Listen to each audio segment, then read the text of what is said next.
Good morning, everybody. Welcome to Eggs and Issues, put on by the Mahaska Chamber and Development Group. I am Paula Falconer, Community Relations Coordinator at Mahaska Health and the board member of the Mahaska Chamber. We want to thank the following businesses for making today's event possible.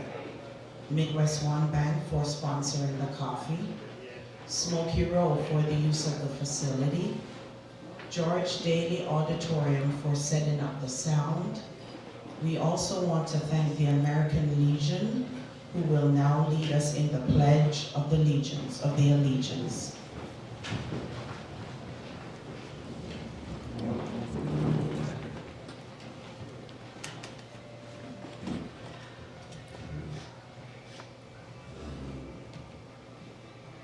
Allegiance to the flag of the United States of America and to the republic for which it stands, one nation, under God, indivisible, with liberty and justice for all. Thank you.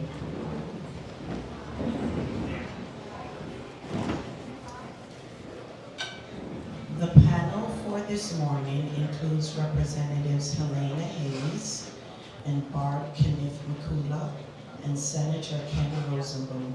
I will turn it over to moderator Mayor Dave Cruzfeld to get the forum started.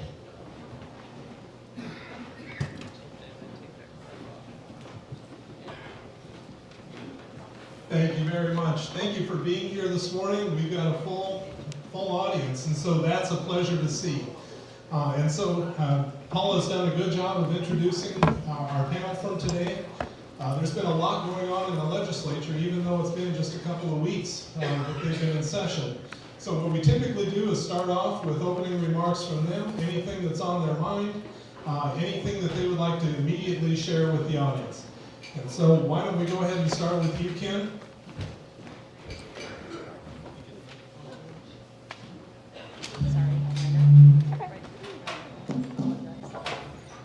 Good morning, everyone. Thank you for coming. I'm never ready for this moment, Dave. I didn't prepare anything, but then, I better introduce myself. Maybe we have some new people. Ken Rosenblum, now Senate District 19, which includes part of Mahaska County, but not this part. I do not have the city of Oskaloosa and east of here. But Senate District 19 includes part of Mahaska County, most of Marion County, and all of Jasper County. So a lot of new turf for me, a lot of new names. What I have in common with my old district is western Mahaska County, and then the part of Marion County, which includes the city of Pella. So it's great to be here. If you wonder why I've got a walker, I just had a new hip installed 3 days ago. And I don't know, Dave, you told me I should tell that story. You should. A couple of my Senate colleagues that are farmers, we have this text chain going back and forth, and they wanted to know whether it was a John Deere hip. And I said, no, the problem with the John Deere, it had a grease zerk, and that didn't appeal to me very much. So, but this is my 11th year in the Senate, and it's no secret, of course, that we hit the ground running with the governor's speech on Tuesday night, presenting her vision for Iowa in this coming legislative year. And of course, front and center on that was the school choice issue. So we have dealt with that. We continue to deal with education matters. I chair the Senate Education Committee now, and we're working on supplemental state aid, SSA, and I think in the Senate there's a subcommittee meeting Monday, and we'll move forward on that. There are a lot of other bills in education.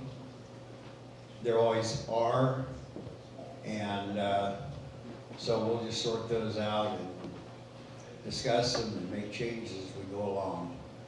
I also serve on the Agriculture Committee, on the Natural Resources and Environment Committee, and on the Transportation Committee. So for the first time in 10 years, I do not have a appropriations assignment. So I can focus on policy in those four committees, but 90% of that works in education. So it's good to be here. I want to thank you for coming. I want to thank their sponsors, those people who make this possible, to Mayor Dave, to Andy, and to Midwest One for providing the coffee. So it's great to be here again. Thank you. Helena? I'm going to go ahead and stand up since there's so many people all the way in the back that I can't see. So my name is Helena Hayes, and I am a freshman in the House this year. This is my first year to run for, first time to run for office, any public office. So I'm excited to be here. I'm excited to see such a good crowd. Thank you for taking your Saturday morning out to do this. You know, I have so much I want to say, but I also want to hear from you guys, because you know, as elected representatives, we get to take your voice to the Capitol and represent it. When I campaigned this year, I do want to point out that I'm a 20-year homeschooler. I wanted to homeschool because I wanted to be with my children. It was just that simple. I love them, and I couldn't imagine the idea of not being with them 5 days a week, 6, 7 hours a day, and being the one to invest into the development of their character and their lives. And so that has carried through quite a bit in how I view the world in general. And just as an overview, we have so many things we could possibly talk about. I just want you to know how I approach how I'm approaching policy and how I'm approaching just all of the issues that we're going to face. Number one, foundationally, I will be happy to say that I'm approaching this from a very biblical perspective. This district that I represent, Mahaska County, basically Oskaloosa going that way through Keokuk County, all of Keokuk County and down into Jefferson, District 88. So Barb and Ken share the rest of Mahaska County on the other side of Oskaloosa, just the last townships over there. And so we are missing our senator, Adrian Dickey, who's your new senator for Keokuk County in my district. Remember, senators represent 2 House districts, so they represent 60,000 people. Iowa House representatives represent 30,000. So back to when I think about how I'm going to approach my years as a politician, even though I'm not really a politician. I'm a mom that got concerned and saw some things that were very upsetting and decided to do something about it. And so biblically, constitutionally is the next step. We have a constitution. We took an oath to uphold the Constitution and defend your constitutional God-given rights. And third, we have a platform. You guys, we're all Republican up here. Whether you like it or not, we do have a Republican platform, and it has some great principles in it. And so I just want to throw that out there. I don't want to take all the time. I'm going to pass over to Barb. Thank you, Helena. And with what you had said, I also am an incoming freshman, a small business owner from the Pella area. So I just have a little slice of Mahaska County and a little slice of Jasper County. And Pella is my main big piece.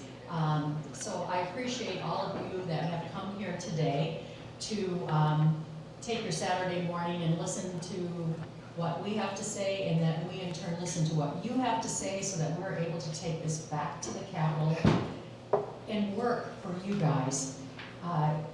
You guys elected us, and we want to make sure that your voice is heard up there. So I have committees like Commerce, with IT in it, because that is kind of my background. I put in fiber optics is what I do since 1979. I also have Health and Human Services, Ways and Means. So those are all committees that I am learning a lot on. As incoming freshmen, just to learn how this all works with subcommittees, caucuses, calling for votes. We would love to have you guys come up to the Capitol just to see what goes on up there. And I also come from a biblical background, and I do believe that the Lord has put, I know me here at this particular point in my life to push forward, I think, what he is telling me to do, and it's to serve. And serving each and every one of you and all the other individuals that are in my district is what I plan to do. So I know that we're not going to get everything right, but we are going to try our best. And there are even some laws and some bills that we've already nixed. Shouldn't say they never became bills yet, but that I have already said, no, I don't think that's necessary. Let's take that one out of there. So there's opportunities for us to not add to the amount of laws that are coming down upon each and every one of us. So I looked forward to hearing from you, and I so appreciate working with both of these. Ken, I'm so glad you're here today. This is awesome. After that surgery and 3 days later, that's amazing. So prayers are working, and I know we prayed for you at the Capitol on Thursday morning in our prayer group so that you were able to heal yourself even faster than what you ever anticipated. So thank you. Good. Thank you very much. So now we open things up to you. There are a few rules. I'd like to remind the audience of that before we get started. We are one of the premier political events in the state. Nobody else is doing groups of this size. Nobody else has legislators getting into the hot seat faced by this many people at a time without knowing at least what the agenda is. So let's keep it, one where we can keep them coming back. So I'm going to be walking around the room. And so when I come to you, please introduce yourself and where you're from. Not everybody knows everybody else in the audience, and so that's a way of knowing what your perspective is.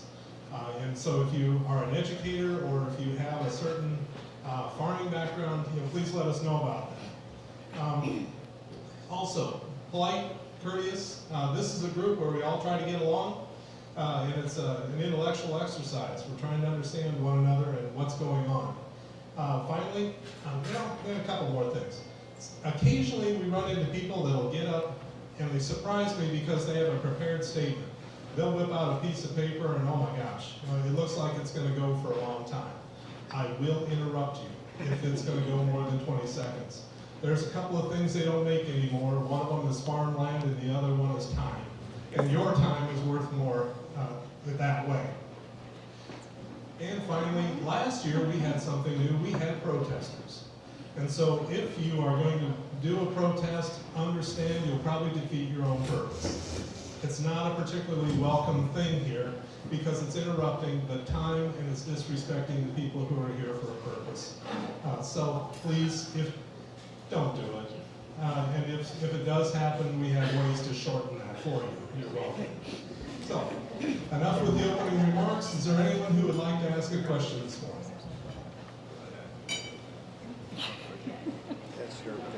Oh, a prepared statement. Dave, it will take no longer than you did introducing. No, first of all, I want to thank you three for being here. Representative Hayes, you're my new representative. I was hoping to meet my new senator, Mr. Dickey, but he's not here, and I'm sorry to say that. Hope he had something better to do. You passed the voucher program in lightning speed. It's going to be $1 billion over 3 years. And I'm wondering that in past years we've talked about increased funding for public ed, and it always seemed like we just didn't have those kind of funds. It wasn't prudent, it wasn't sustainable, and all of a sudden you find $1 billion under the sofa cushions in the Senate. Here's my two questions. I looked at the fiscal note for this bill, and it said that you don't have anybody to administer this program. Apparently, you're going to outsource this instead of using state employees, but you don't have anybody in place, number one. Number two, the fiscal note said you have no idea what it's going to cost to administer this program. $1 billion program. You have no idea what it's going to cost to administer. 30 million? 300 million? If I'm voting for $1 billion program, it's legislative malpractice not to know the cost of administering the program. So, who's gonna administer it? What's it gonna cost? I think that's targeted at the group. So Actually, I'd like to hear my representative speak on it. Mr. Dickey is not here, Senator Dickey's not here, I'd love to have heard his opinion. He's not here, but I would like to hear representative. So, yeah, thank you for that, because, yeah, certainly this has been part of a very contentious issue, and we have all received hundreds of emails. We've been challenged to keep up with them and to respond. And yeah, we have faced a lot of criticism, clearly, as you're indicating, in regards to this, and for a lot of different reasons. But let's address your particular concerns. You asked, who are we gonna hire? How's that gonna be handled? First of all, school choice is not new across the United States. There are 23 states that have implemented it already in ESAs, vouchers, tax credits, all kinds of different forms. So we have a lot of other data to draw from. So there are currently 3 pretty major companies that will, what's the word I'm looking for? Bid on That bid for the programs, okay? One of them is something Wallet. Something Wallet, Yeah, yeah. something Wallet. Wallet. We talked a little bit about them. So the Department of Education is the one that is going to oversee the educational savings accounts. And I'm saying educational savings accounts because that is actually different than a voucher. So we have to distinguish that fundamentally and by definition, those are 2 different things. An educational savings accounts is deposited into an account in which the parent can then disperse the funds for tuition, other educational expenses to accredited non-public schools. Okay? These accredited non-public schools are overseen by the Department of Education already. All right? They have already been doing the testing, the graduation requirements, all that kind of stuff. The Department of Education is the one that oversees these accredited non-public schools that will be receiving tuition from the ESAs. Okay? So those companies are bidding on who will do that particular job. And they're in conversation with them, and so that is the way it's been done across the various states. In terms of money, this is really difficult because we could throw numbers out to you all day long, and they're kind of difficult. So one thing I want to mention is that in our caucus, we have discussed already the SSA. We would like to go ahead and take it up to the 3%. For the public schools, okay? I think 2.2 was started in the Senate, but they're gonna have discussion I'll in that. explain that. Yeah, you'll explain that. Matter of fact, I might just let you start on the finances of this, since you've been around and you can discuss the budget a lot quicker than I can. Go ahead. Thanks, Alina. Boy, so many things to follow up on. I know, sorry. But to Alina's point about process and SSA, not everyone in here knows what a shell bill is, Eric, you do. That's a bill, and that's at 2%. That's not a number that anybody's working with. That's simply a procedural thing to get a bill out there. So we will have that discussion Monday in the Senate, and I'm sure the House is moving on that as well. But your question about where we find $1 billion is a fair one, because that's a big number. But with all due respect, things are a lot different up there now than they were when you were there, Eric.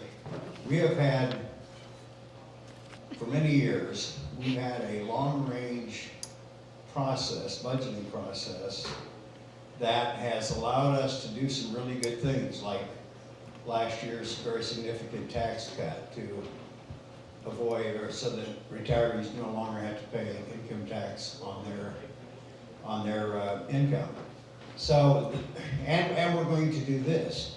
It's because our budget, our fiscal policies have been very well thought out, they've been very effective, and it allows us, in this case, Republicans, to advance a long-time goal many of us have had, is to fund something that, over and above what we've historically done.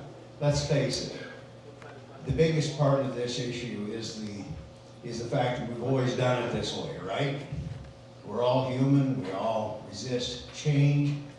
We've always done it this way, we shouldn't rock that boat.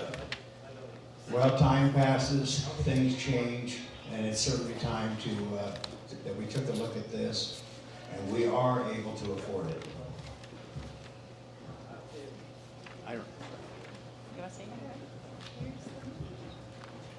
Thank you. I'm actually kind of excited what's going to be going on here with the schools. We are leaving no child behind, basically, is we are making sure that the children of Iowa, who will be the next business owners for across the state, have a great education. Where I'm coming from Pella, both of those schools and the teachers are phenomenal. I can't say enough good things about both schools. And that's what we want to create for across Iowa, is making sure that our children have the best education out there possible.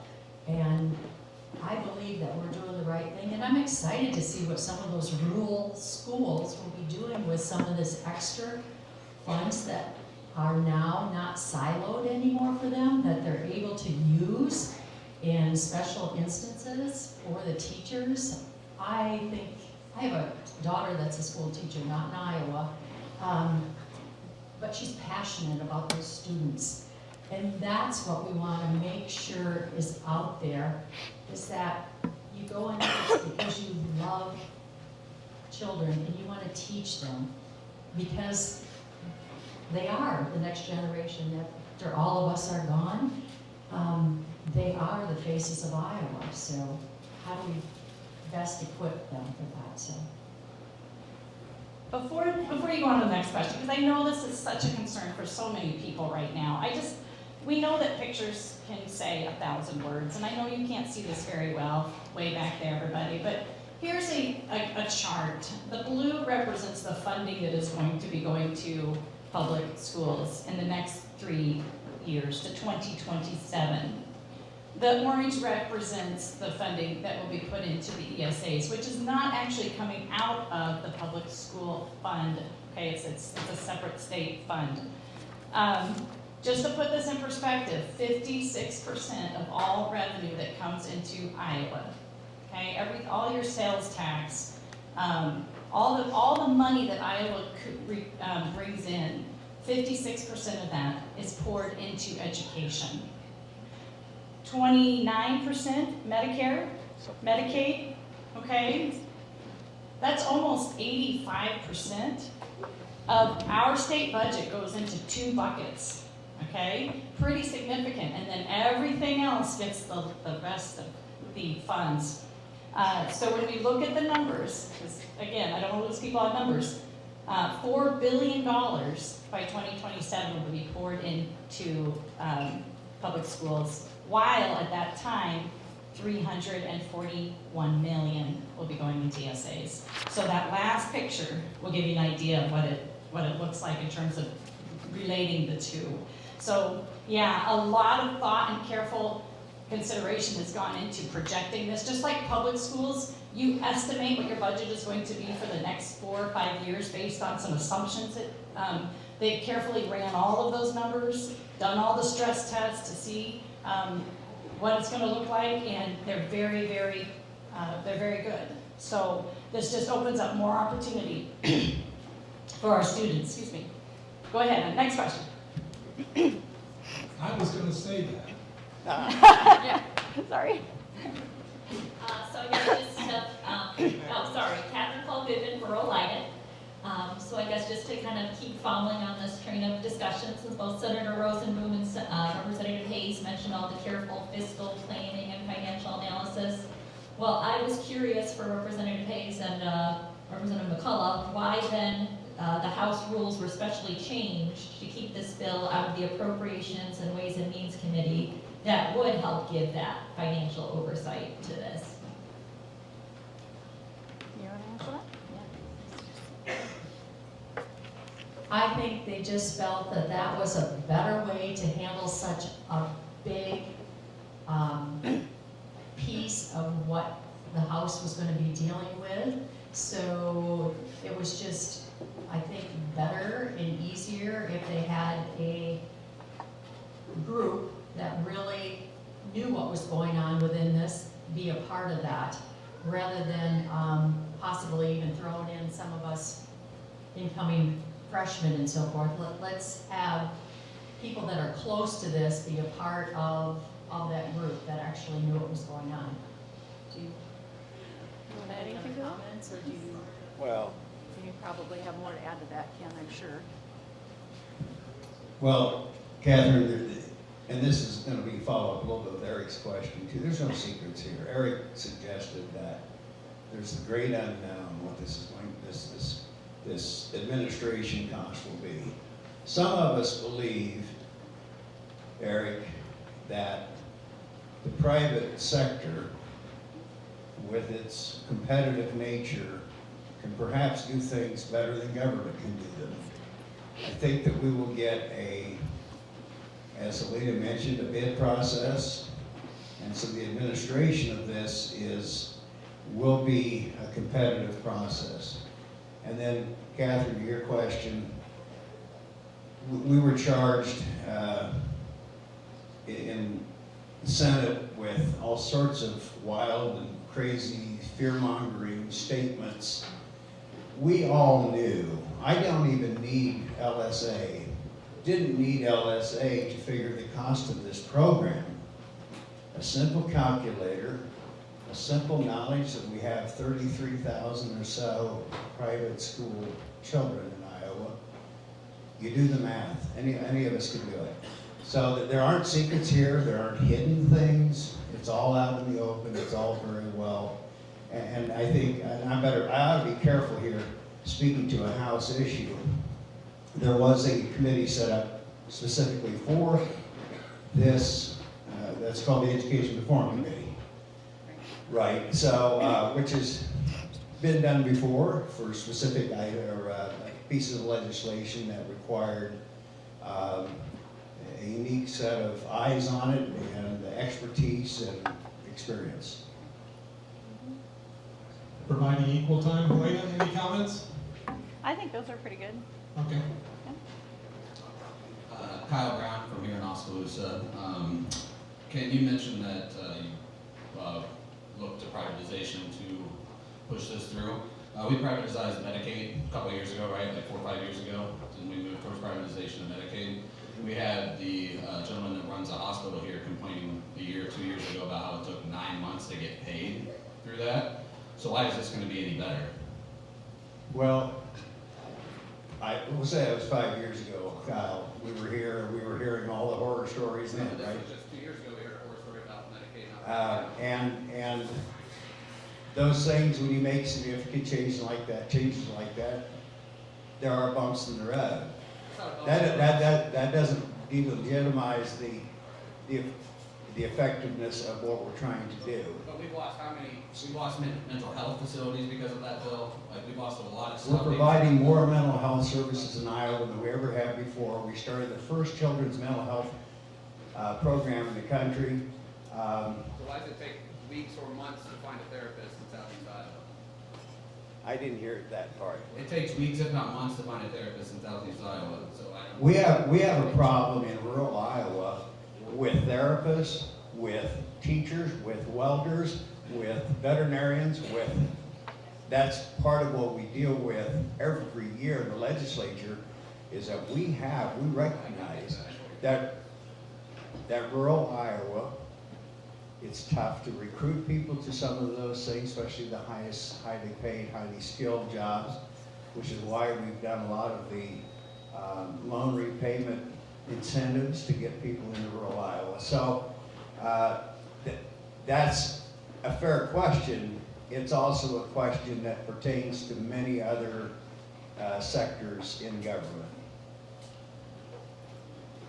Next question.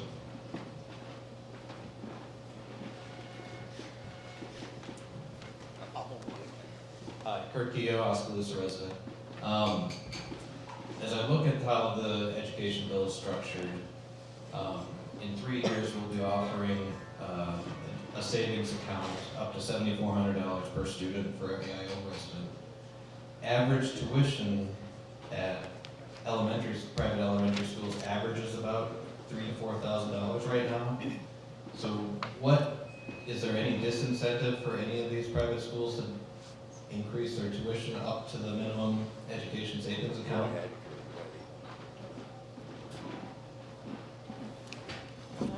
Well, I want Barb to lead it away on this, but $3,000 or $4,000 for tuition, I have not been aware of that. I'll give you an example. The schools I know, Pella Christian grade, I think it's 7,400, 7,200, 7,400. Pella Christian High is 9,200 in that neighborhood. My point is, these are savings accounts. The parents, if for instance they can save some money on the grade school side of this, we all know higher education is so expensive. There's an incentive for them to hold tuition costs at bay. Parents, I can assure you, will be watching that very closely. And then perhaps they can save some of those dollars for those days in high school when that isn't enough.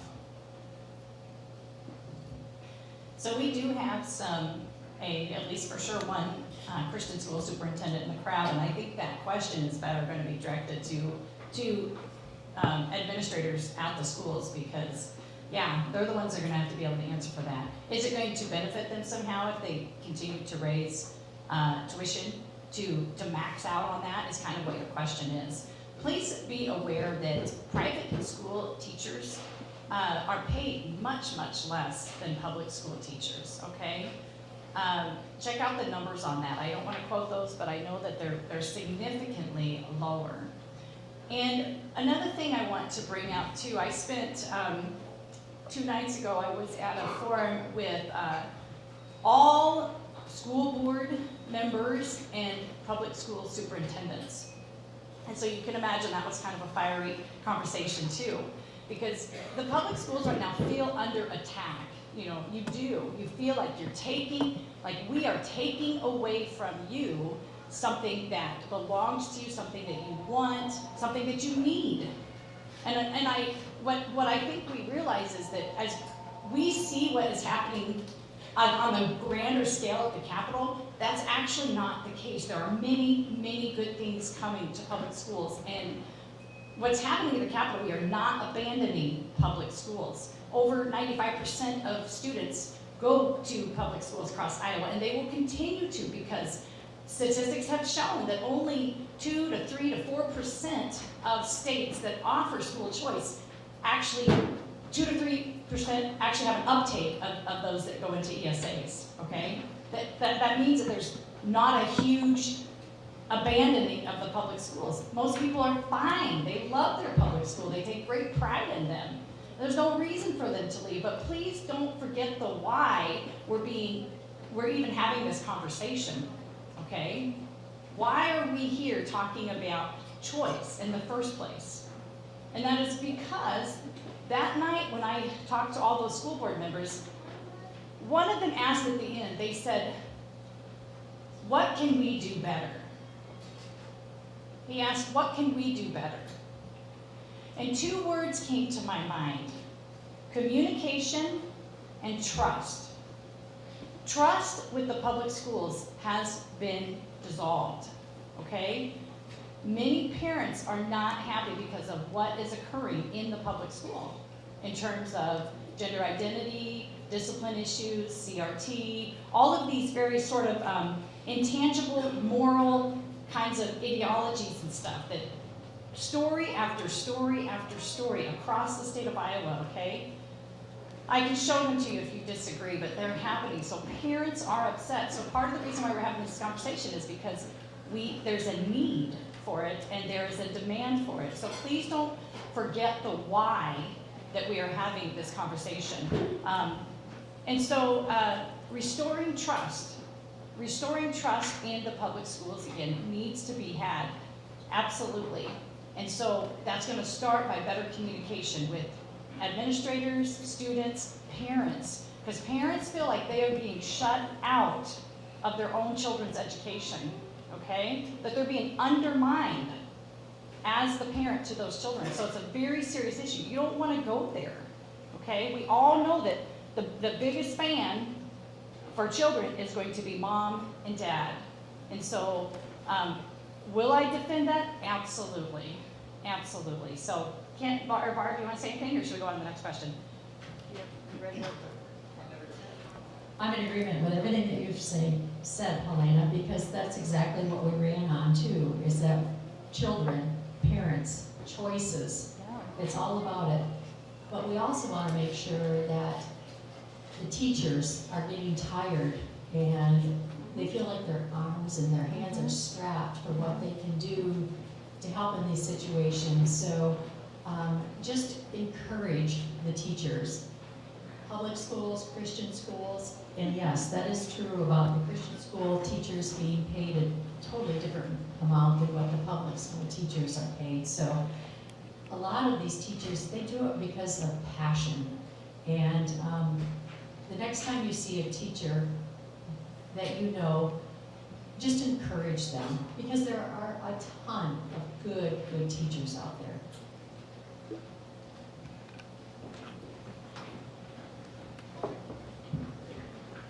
My name is Steve Boonder. I farm here in the area. I've got Ezra's with me, one of my 22 grandchildren. I just, 2 quick points. I think it's a parent's responsibility to educate their children. That includes a father and a mother. And also, I think this bill will do a lot more at improving the public schools than it will filling the private schools. I very much like to thank them for how they represent us. Thank you, Barb. Thank you.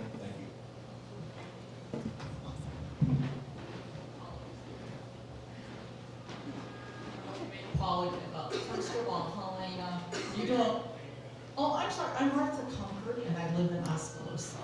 So Helena, first of all, you don't represent school boards.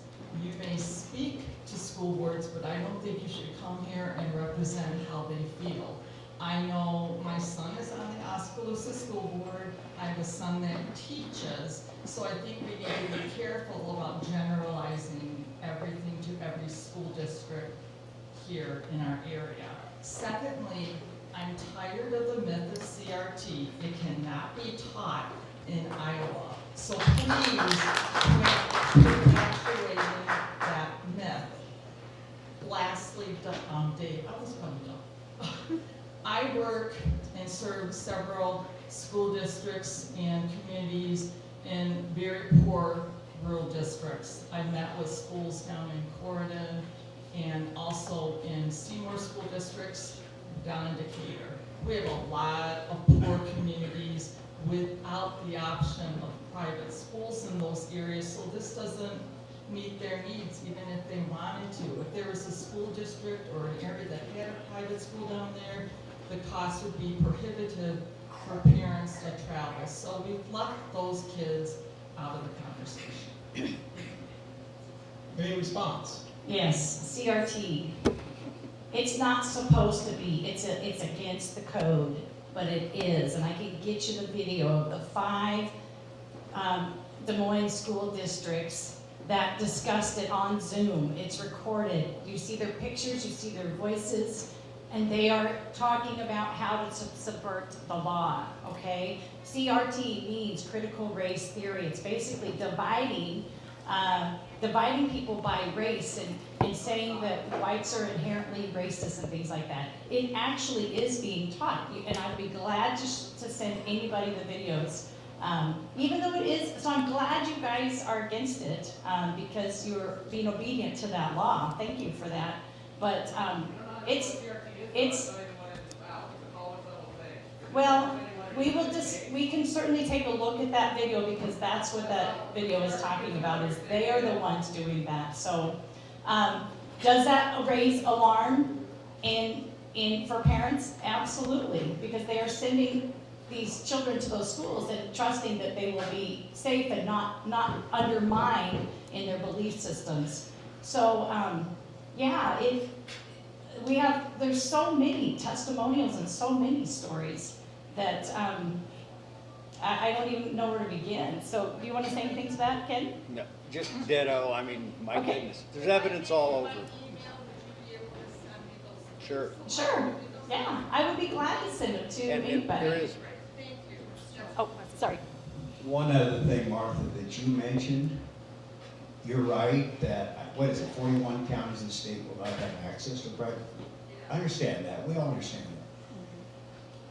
But that doesn't mean that we're doing less for those public schools that are there. We're doing more. We're breaking down, Barb mentioned the silos for how school boards are allowed to spend money. We're breaking those walls down. We're increasing, the last 10 years, we've increased funding to public K through 12 public education by $1.16 billion. The charge is often made that we're not keeping pace with inflation. That's simply not true. I didn't bring it with me. I have a spreadsheet that shows every dime that's spent on public education for an 11-year period from 2012 to 2022. We have not only met the inflation bar, we've exceeded it by $192 million a year in Iowa. So this doesn't take away from any of our small, struggling public schools. It simply doesn't. I would like to set up an appointment if you can. I work in Des Moines, so we can talk further about this. Elena, you had offered to send a video to Martha, and so I assume Martha would need to email you, and you could respond to that email. Would you be willing to tell us what your email address is, so if there's anybody in the audience or who sees the video later, could ask for that video? Absolutely. So all legislators have a legislative email. So mine is helena.hayes@legis.gov. How was the LEGIS. LEGIS. .iowa. .iowa.gov. G-O-V. Got that? Okay. I always forget if it's Iowa or I. We just got this like weeks ago. So yeah, and you can find all that online on the website too. So on the Iowa Legislative website. Great source. I encourage everybody to check that out. You can follow bills. You could really dig there. So please go to that website and learn more. Next comment or question? I've been ignoring the windows. Anybody over there? Okay, don't see any protesters either. That's good.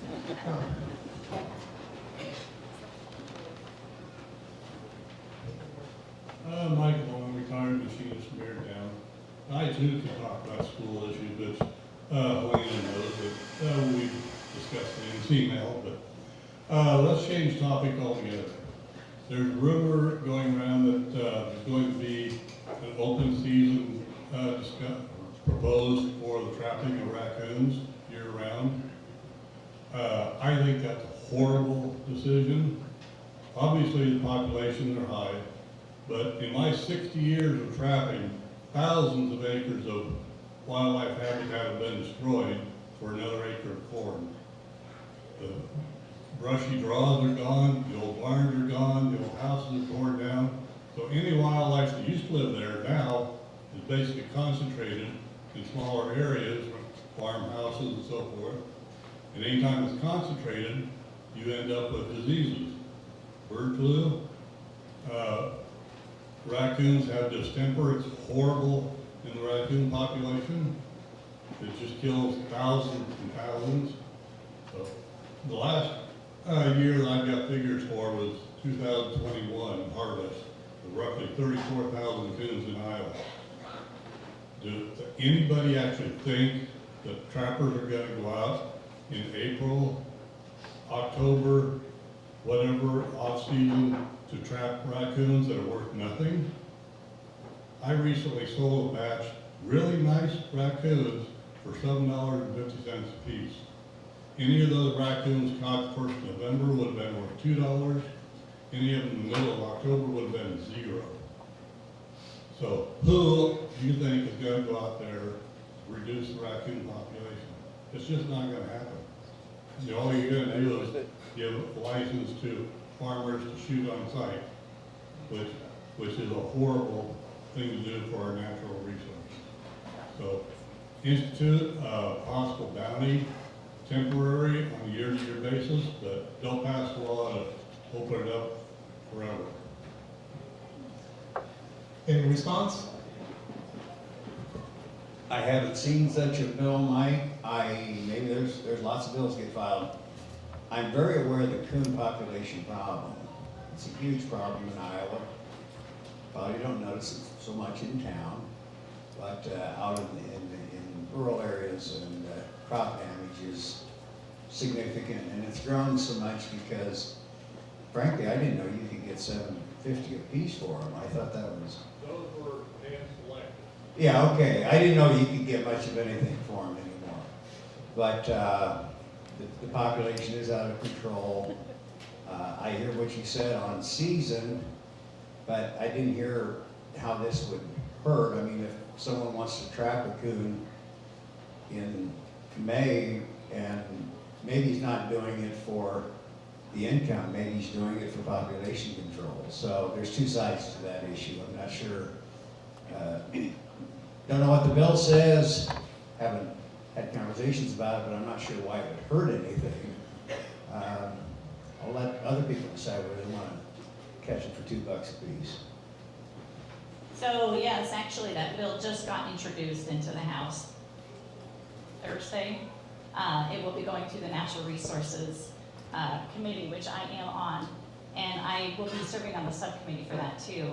And I have heard from many farmers who have been facing great losses because of coon, and even somebody who hit me up yesterday that said, you know, they didn't get to trap that groundhog off of their property and dug a hole under the side of the barn, and now he's got a cracked foundation sitting under his barn. And so, you know, would he have been okay as a nuisance animal to remove that from his property out of season? That's what this bill is going to address. And for the farmers who face a lot of loss in terms of crops and other damage, not just from coon, but it also addresses possum, I said the groundhog, coyote. So it is a little bit more than just the raccoons. But I would love to see you said a bounty on them. Yeah, they used to be worth something, and people had an incentive to go trap and bring those in and keep a nice balance of that. But keep in mind, distemper too is a natural occurring, rises and falls, populations increase. You know, if it hits that point and they get distemper and it spreads, it falls. You know, it's a very natural bell curve in populations of all animals.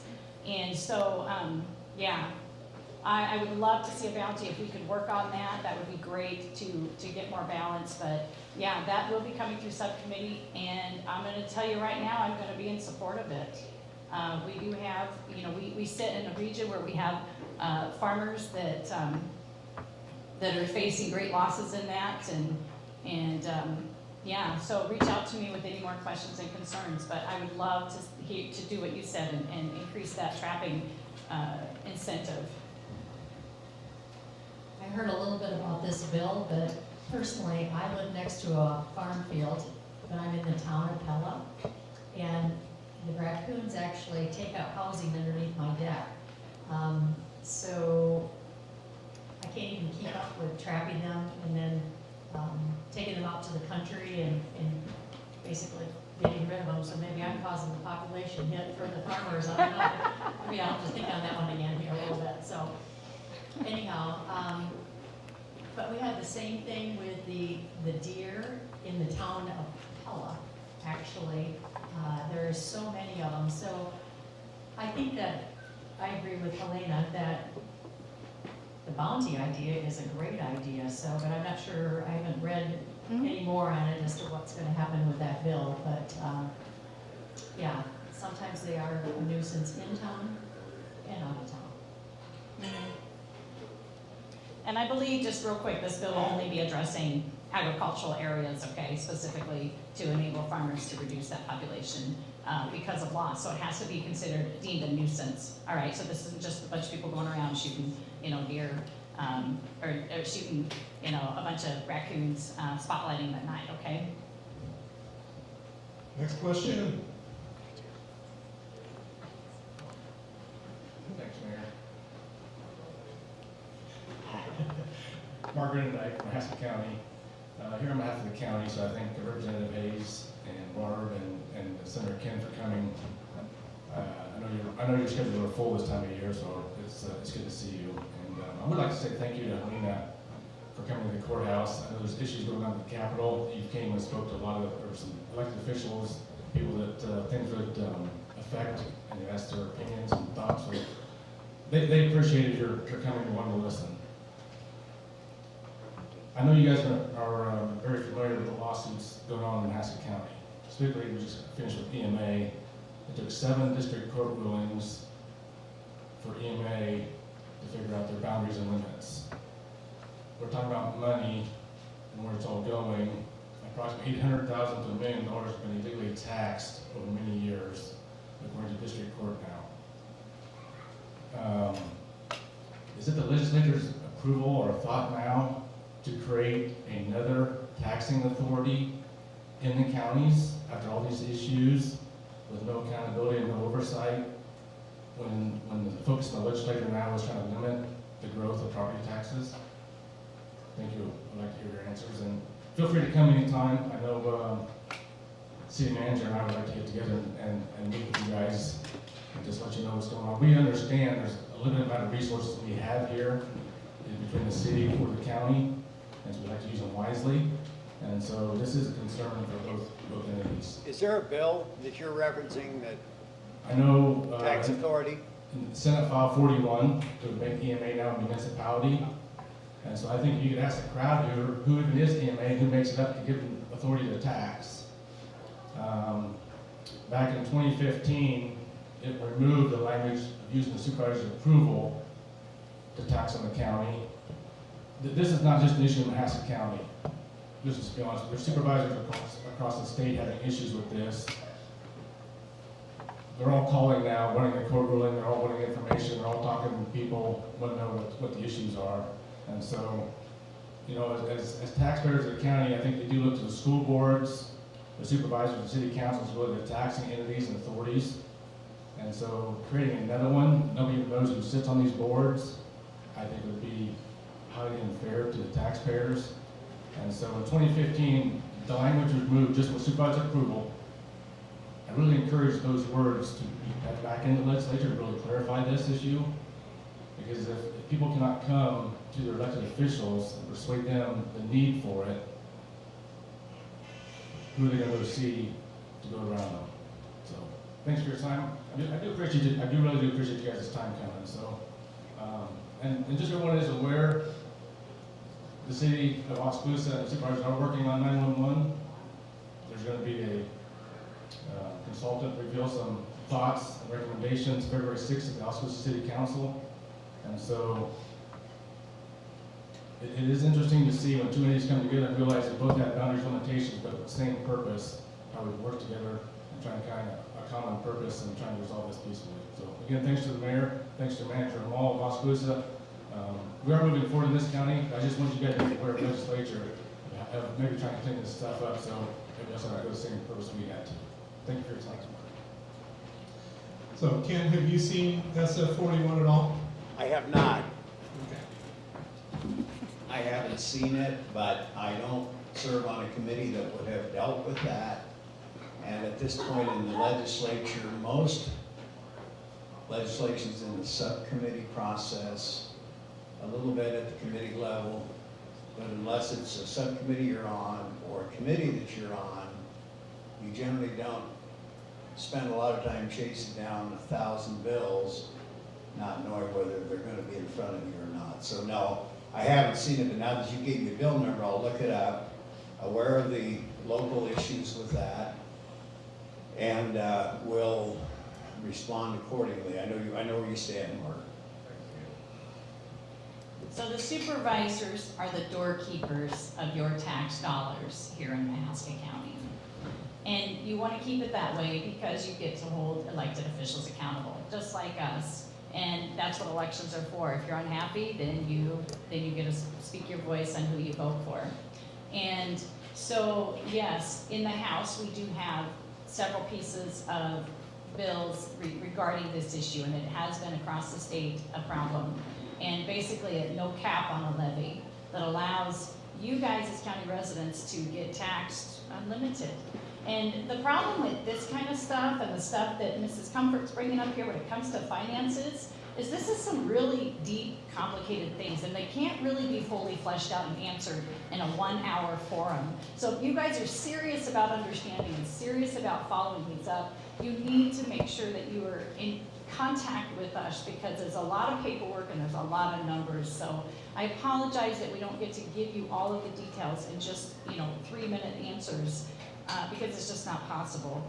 But yes, it's you that need to be really closely in touch with what is happening to finances. And House File number 1, okay, House File 1 is a priority bill in the House because it addresses property taxes. And we all know that property taxes are frustrating, and they seem to be increasing quite a bit. And I know mine, I think 55% of my property, 55% goes to the school district. And then the rest is dispersed among the other, 6 or 7 allotments. And so something that you all pay attention to, because it hurts your pocketbook. And I hope you are paying attention to it. Barb, you want to add anything, or should we get one more question in? Barb, it's your privilege if you would like the microphone. Nope, go ahead. Okay? One more question. Yep.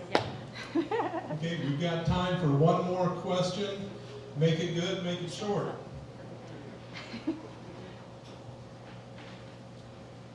Well, I don't know if this will be short. Yes. Gary Capps from here in Oskaloosa. I wonder if either of the two representatives could comment on what you indicated was the second largest component of your budgetary allocation, and that involves House File number 3. If you could give us a brief synopsis of that and include the justification for it.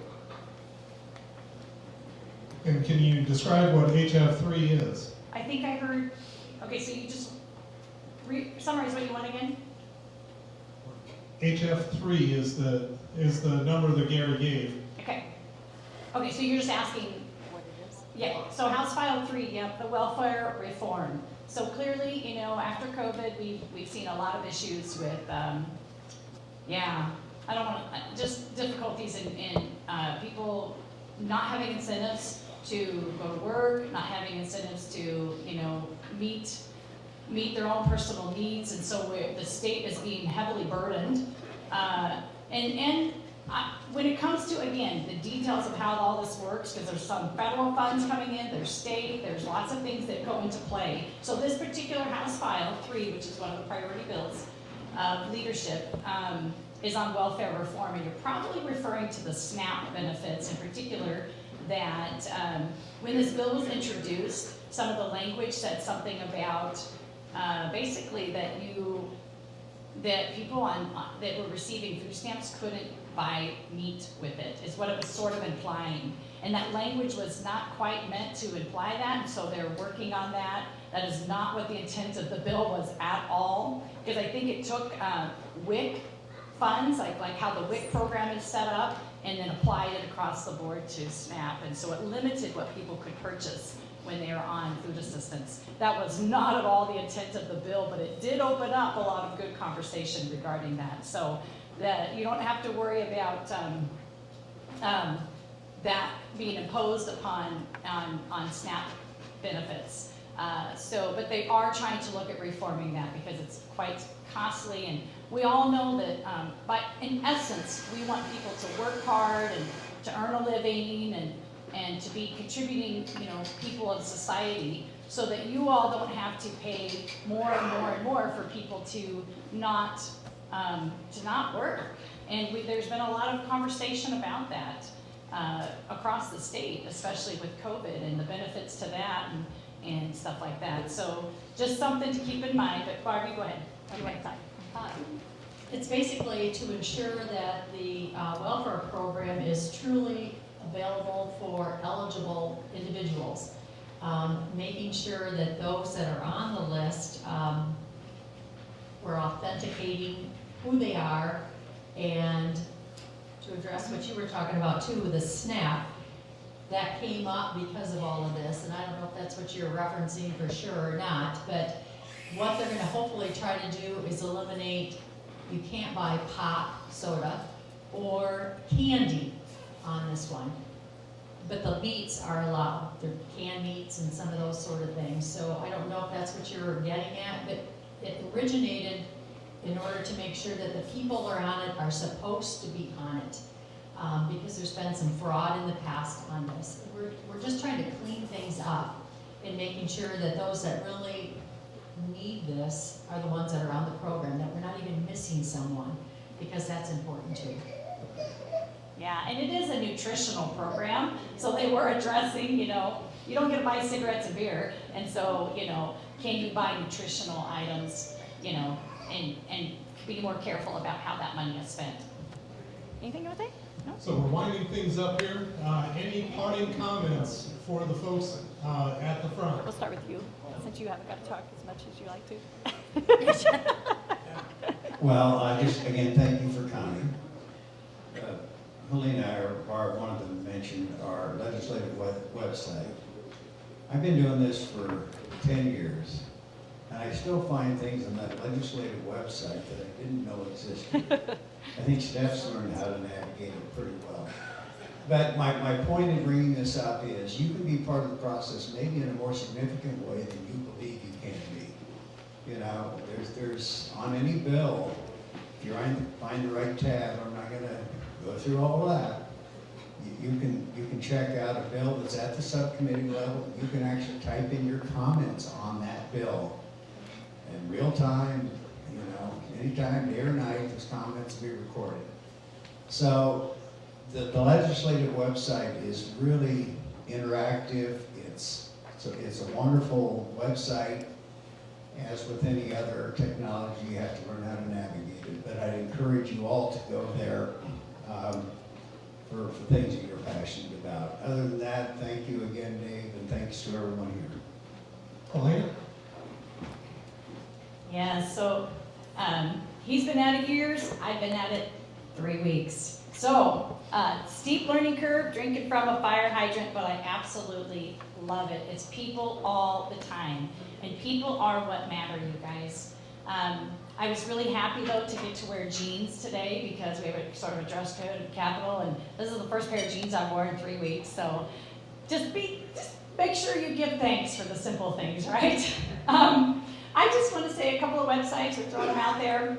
ProjectNickel.org is a great website for you to find out exactly what your school is spending per pupil on each student. How much are they spending? You know, we've had a lot of discussion about education today, and so we want you to be better informed. You could look up Oskaloosa, North Mahaska, whichever school, Project Nickel. Get an idea of what it costs the state to educate children.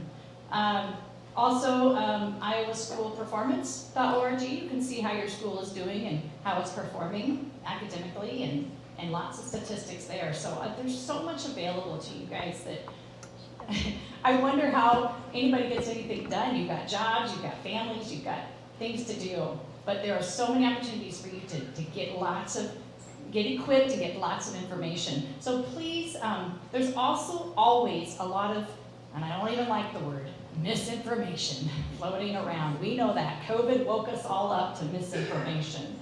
So please go to the source, you know. Please go get the data. Please go confirm what you're hearing before you repeat something, because yeah, it does create problems. And I'm here because, yeah, like I said, I saw a problem, I wanted to get involved, and now I'm being challenged in lots of ways. So be patient with us. We're trying to do what is right, and we're trying to make a difference. So those sound so cliched, I don't even like saying that, but I'm just a mom. I'm just one of you, and I intend to stand by my convictions. I intend to do good by you. And so be encouraged. I see a lot of good things happening at the State House, and so thank you for having me. I look forward to next time in 1 month's time, right? Thank you. We appreciate the opportunity to be here today with each and every one of you. you guys are the reason why we are here. And we want to make sure that that always continues to be an open door. So anytime you're at the Capitol, please stop by, pull us out, talk to us, tell us what your concerns are. But just as Helena said too, sometimes we need to check the sources where this information is coming from, and dispel anything that we know has become a rumor somewhere along the line. I did bring a couple of sheets along that has to do with education and budgets and so forth. I just brought a couple, so you're more than welcome to take those with you and maybe copy a couple of them off and share them amongst yourself. That would be great. I too appreciate the amount of people that are here today that are concerned about what's going on, because you guys are just like us. We're concerned too, and we want to do what's right. So I appreciate it. We all appreciate the prayers that are going up for us, because we do want to do what's right. So thank you again for having us here, and we will see you next month. Thank you very much.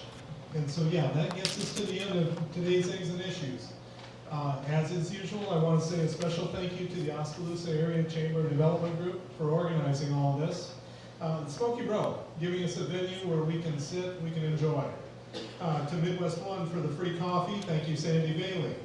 To KBOE, KMZN, KNIA for radio coverage of this event. The Oskaloosa Herald and Oski News, who are here as well. The Daily Auditorium, the sound system that we can work with that gives us the portability to go back and forth around the room, hear each other. And also the American Legion Post 34 for the presentation of the colors. So thank you very much for being here. Y'all did a great job. You make my life very easy. Have a great week.